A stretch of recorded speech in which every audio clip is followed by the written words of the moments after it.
ہو جائے. لیکن تم سب کا رزق لکم، تم سب کی روزی کا سامان ہو جائے.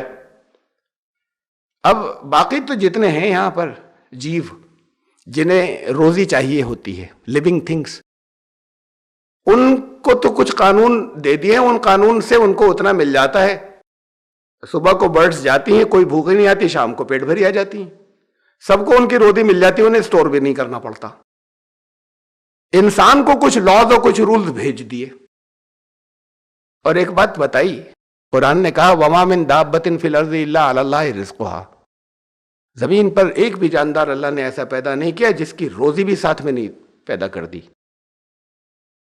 ایک بھی نہیں. کوئی معمولی سے نالی کے بجاتے ہوئے جو کیڑے ہیں وہاں سے لے کر تم تک کوئی جاندار ایسا پیدا ہی نہیں کیا اس نے جس کی روزی زمین پر رکھی نہیں ہے. اور پھر بھی ایسا ہوتا ہے کہ زمین پر ہر سال لاکھوں بچے بھوک سے سسک کر مر جاتے ہیں. پھر بھی ایسا ہوتا ہے کہ زمین پر آدھے لوگ جو ہیں وہ غریب ہیں، بہت کم سے کم آدھے لوگ جو ہیں وہ 3 بلین، جسے یہ لوگ کہتے ہیں غریبی ریکھا جو انہوں نے رکھی ہے انٹرنیشنل کے، اس سے نیچے جو ہیں وہ 3 بلین 3 ارب سے زیادہ لوگ ہیں زمین کے اوپر. زمین کے اوپر 14 کروڑ لوگ ایسے جو بہت غریب ہیں، ایکسٹریم پاورٹی لائن پر گزار رہے ہیں، بے پناہ غریب ہیں. اور لاکھوں بچے جو ہیں وہ سسک کر مر جاتے ہیں بھوک سے. اور اللہ نے کہا ہم نے سب کی روزی بھیجی تھی. یہ روزی کون کھا جاتا ہے؟ رزق لکم، تم سب کے لیے بھیجی تھی. یہ کھا کون جاتا ہے؟ وہ بھوکے کیوں رہ جاتے؟ کچھ اور لوگ کھا جاتے ہیں، ان کا پیٹ بھرا ہوتا ہے پھر بھی سمیٹ لیتے ہو، بھرے ہوئے پیٹ کے بعد سمیٹ لیتے ہیں. کہا ہم نے تو پانی جو نازل کیا تھا، جو اوپر سے اتارا تھا، وہ اس لیے کہ یہاں روزی کا سامان ہو جائے تم سب کے لیے.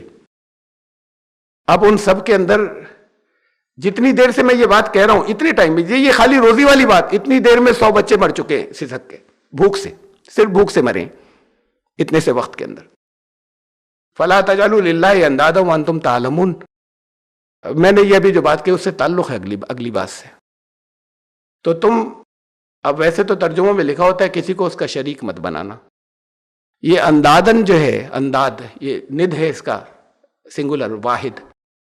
ند کے معنی رائبل، خالی شریک نہیں. یہ نہیں کہا فلا تجعلوا للہ شرکا، فلا تجعلوا للہ اندادن، اس کے رائولز مت بنانا.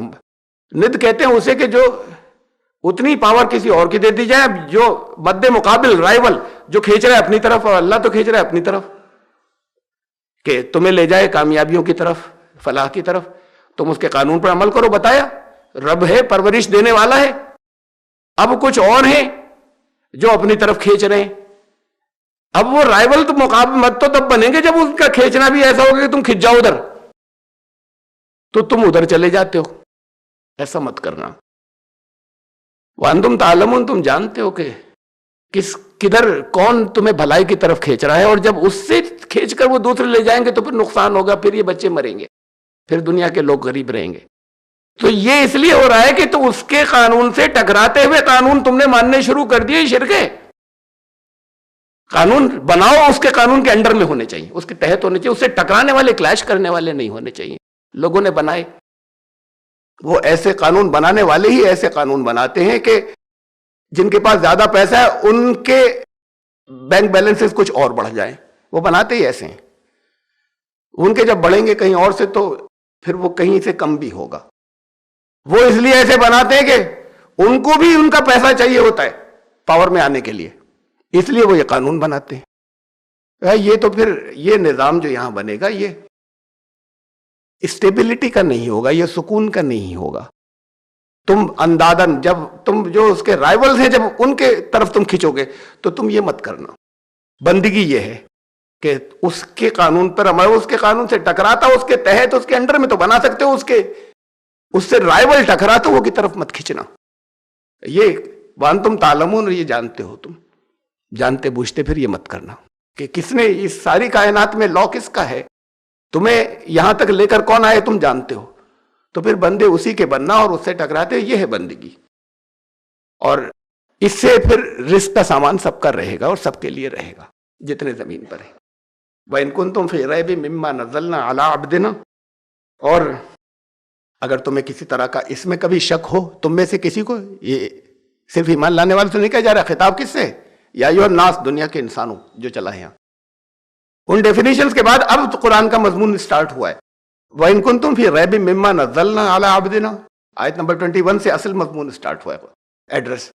اگر تمہیں شک ہو جو ہم نے نازل فرمایا اپنے بندے پر، اس میں کسی طرح کا شک کہ یہ ہماری طرف سے ہے کہ نہیں ہے، تو پھر یہ چیلنج ہے، فَأْتُوا بِسُورَةٍ مِّن مِّثْلِهِ، ایک صورت لے آؤ اس کے مثل، وَادْعُوا شُهَدَاءَكُم مِّن دُونِ اللَّهِ، جتنے چاہو، جتنے، یہ دو جگہ اور کہا، یہ ایک سورہ بنی اسرائیل کے اندر کہا کہ جتنے چاہو لے آؤ، ایک جگہ فرمایا کہ اس جیسا قرآن نہیں لا سکتے، تم انسانوں اور جنوں سب کو لے لو، پھر ایک جگہ فرمایا 10 صورتیں نہیں لا سکتے ایسی، اب یہ کہا ایک صورت نہیں لا سکتے، ان کو کمبائن اگر آپ کریں سب کو، قرآن شریف کی کسی ایک اگر سبجیکٹ پہ آپ کو غور کرنا ہو تو اس سے ریلیٹڈ جتنی چیزیں ان سب کو لینا ہوگا آپ کو، نہیں تو بعض جگہ کچھ غلطی ہو جائے گی۔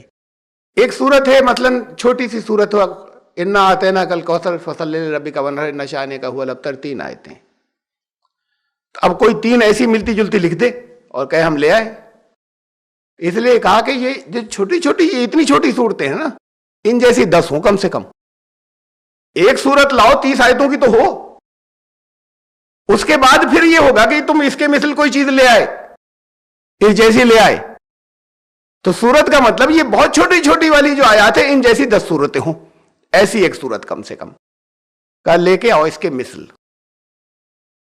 یہ چیلنج عرب کے اندر تو بڑے بڑے شاعر تھے زبردست، بڑے بڑے صاحب کلام لوگ بھی تھے، ادھر قریش کے رسول اللہ صلی اللہ علیہ وسلم کے ساتھیوں میں نہیں تھے، قریش میں نہیں تھے، بڑے بڑے صاحب کلام تھے، وہ باقی دنیا کو عجم کہتے تھے، گونگے، عرب اپنے مقابلے میں، اس میں لٹریچر میں بے پناہ ان کی مہارت تھی، ایکسپرٹیز تھی، اور اسپیشلی شاعری میں۔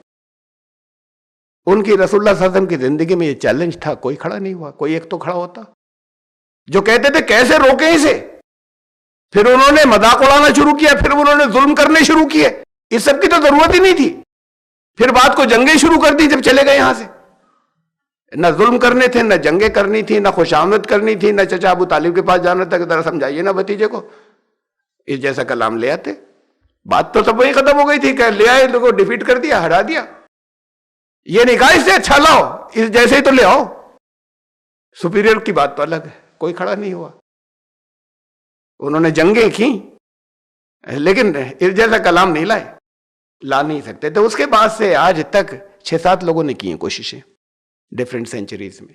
ایک رسول اللہ صلی اللہ علیہ وسلم کے زمانے میں مسیلمہ ایک شخص تھا، اس نے نبوت کا دعویٰ کیا تھا، اس نے بھی لکھا تھا ایک کلام، وہ ایک اس میں کہا ہے وہ الفیل والفیل وما ادراک ملفیل، الفیل مانے ہاتھی، ملفیل تم ہاتھی کیا ہوتا ہے، وما ادراک ملفیل تم سمجھے بھی ہاتھی کیا ہے، وہ القاریہ تم القاریہ وما ادراک ملقاریہ، ان کا ہم یہ لکھیں۔